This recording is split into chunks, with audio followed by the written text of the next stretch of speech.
Welcome back to Charlie's Mailbox, where I answer actual questions from actual people in my email.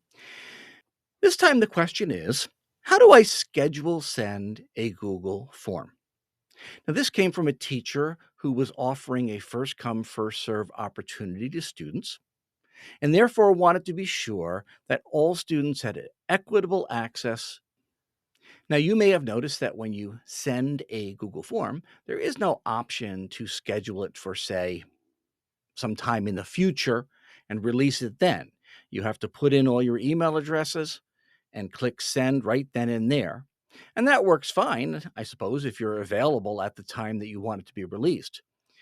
But if you would prefer to be able to set it for a future date and know that it's going to open up just then, you can actually do that directly in Google Forms. But here's what you can do. Again, when you click send, you'll notice there is another option to get a link to the form. Go ahead and do that and copy the link. You can then use a different Google tool to do the scheduling. And I would offer two options. One of them is our friend Gmail. Just go ahead into Gmail, start composing a message, put in all the addresses, paste in the link to the form for students to fill out. And then rather than clicking send, use the schedule send option, which is the pull down arrow just to the right of send, where you can put in a time and a date for it to be sent.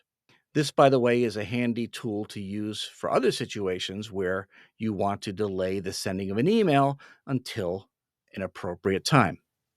The second way to do it is Google Classroom. If you go into Google Classroom, assuming that the group that you're working with has a Google Classroom, go into Classwork, click Create, choose Material, and once again, you can paste the link into the material.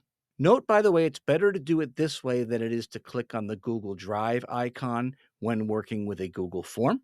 And again, rather than posting it right then and there, you can schedule it for whatever the appropriate day and time is. Hope that helps.